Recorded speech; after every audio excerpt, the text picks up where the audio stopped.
Halo pemirsa, apa kabar Anda hari ini? Semoga selalu sehat di masa pandemi dan selalu bersemangat untuk menjalani aktivitas. Bagi pemirsa yang harus tetap bekerja di luar rumah, jangan lupa untuk selalu menggunakan masker. Hari ini program Berita News Point hadir menjumpai Anda bersama saya, Belinda Amanda. Selama 30 menit ke depan, News Point akan menyajikan berita terbaru seputar Universitas Brawijaya dan Malang Raya. Jangan kemana-mana, keep on our channel News Point.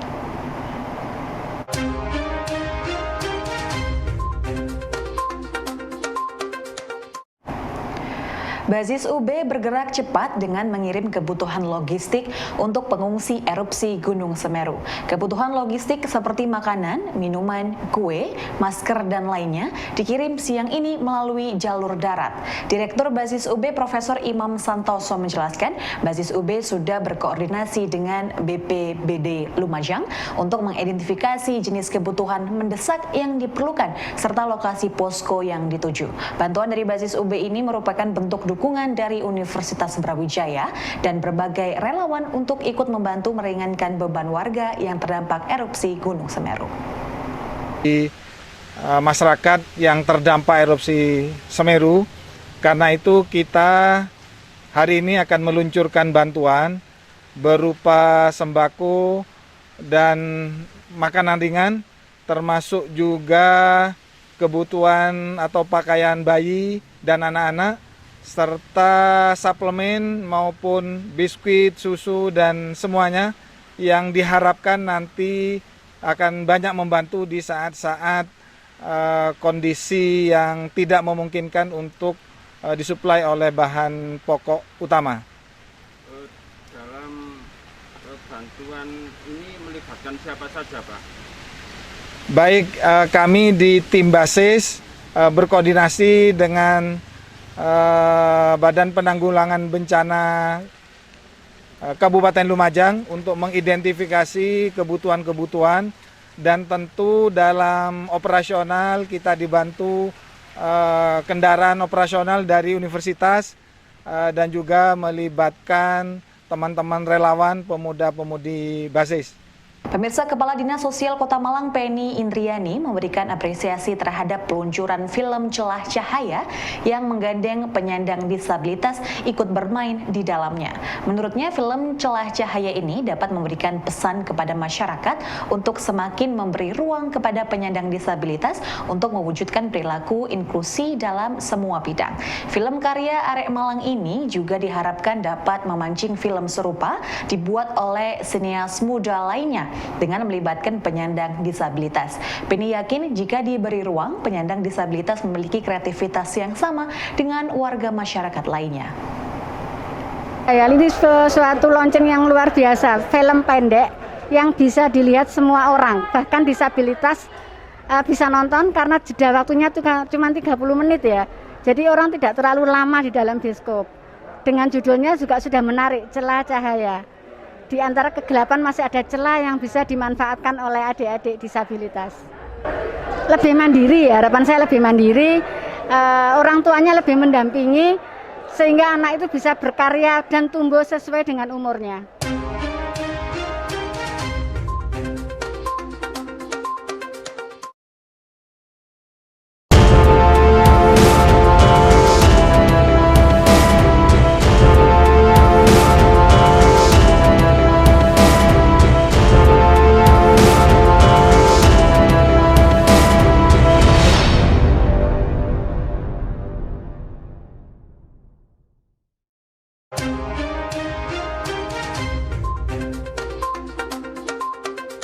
Pemirsa, sertifikat halal bagi pedagang pasar di Kota Malang, terutama pedagang makanan dan minuman, menjadi target dari Dinas Koperasi Industri dan Perdagangan untuk diperluas di seluruh pasar yang ada.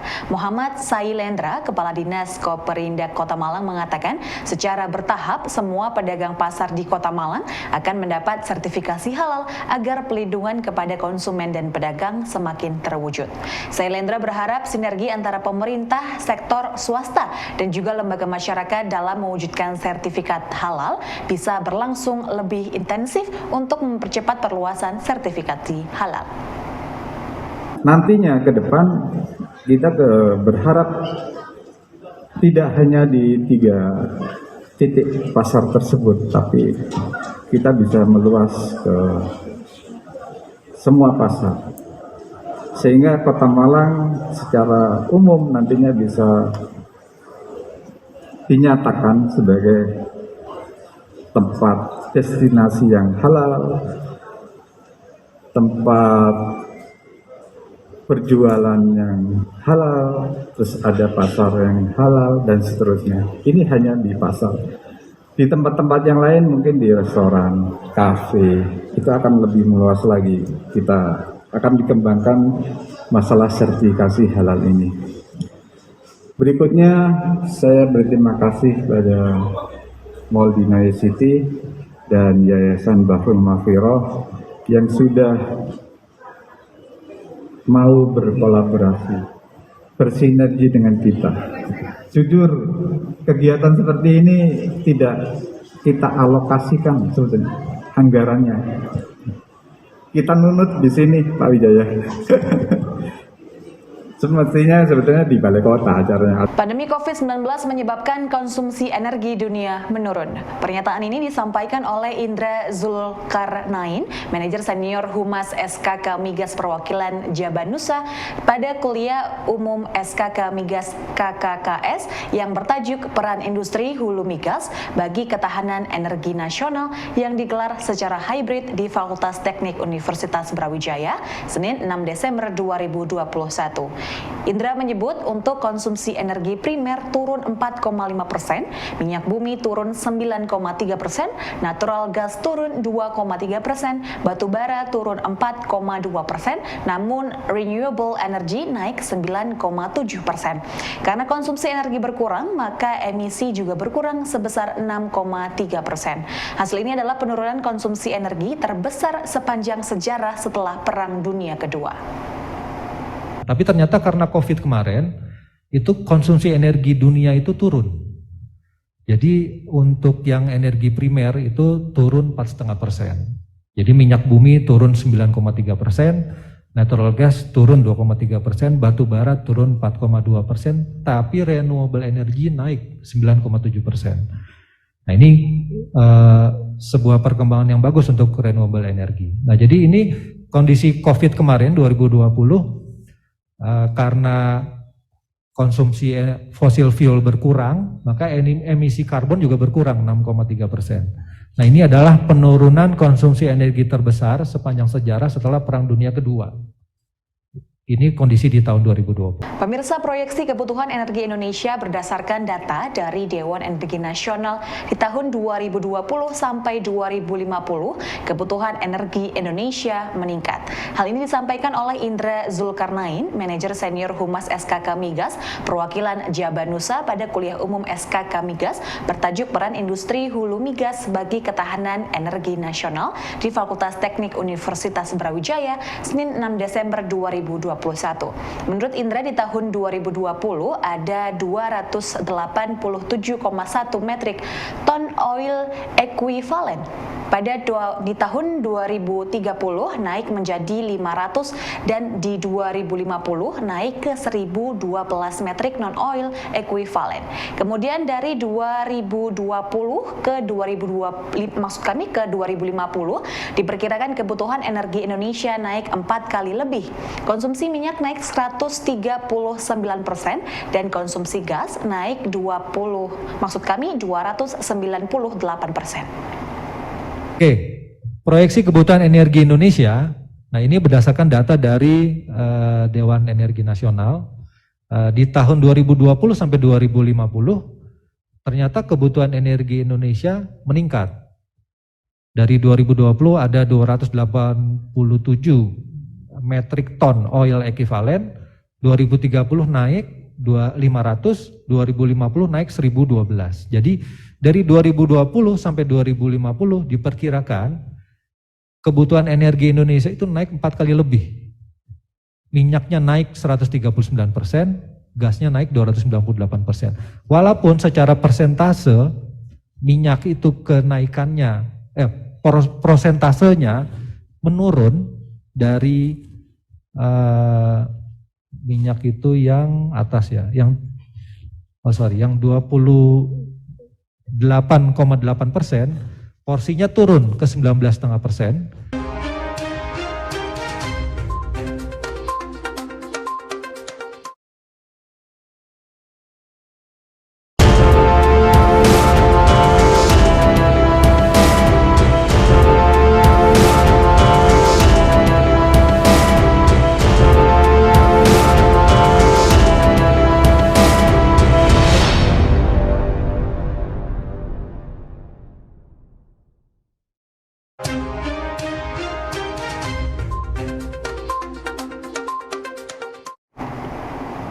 Pemirsa, kalau biasanya pertandingan olahraga dilombakan secara langsung, Universitas Brawijaya dalam rangka Disnatalisnya yang ke-59 menggelar pertandingan lari dan bersepeda secara virtual.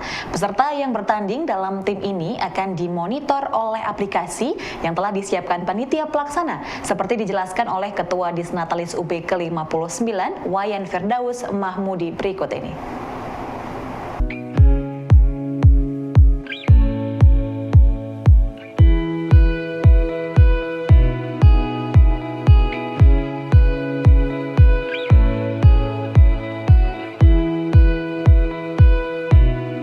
Spot sebenarnya, tapi spotnya beneran. Jadi mereka lari sendiri tapi tercatat di aplikasi. Lari atau bersepeda harus ada aplikasi dan itu akan tercatat. Sistem akan mencatat pelaksanaannya selama bulan Desember ini. Jadi sudah mulai pendaftarannya, kemudian pelaksanaan itu 4 Desember. 4 sampai 31 Desember itu akan dicatat. Nah, nanti siapa yang mencapai jarak terjauh gitu ya, baik lari maupun sepeda. Dan ada kolabu, artinya itu tim gitu ya. Jadi harus tim. Nanti satu tim itu bisa 2, 3, atau 4 orang, nah nanti dicatat capaiannya oleh anggota tim. Jadi itu berolahraga, tapi kondisi pandemi kan tidak boleh rame-rame gitu ya. Silakan olahraga sendiri-sendiri, mungkin sama keluarganya, tapi secara sistem itu tercatat. Tiap hari akan tercatat ke server, kami umumkan nanti secara periodik. Ini loh progresnya. Pemirsa, malam puncak pemilihan Putra-Putri Brawijaya 2021 yang digelar secara hybrid di Auditorium Alokritma. Sorry.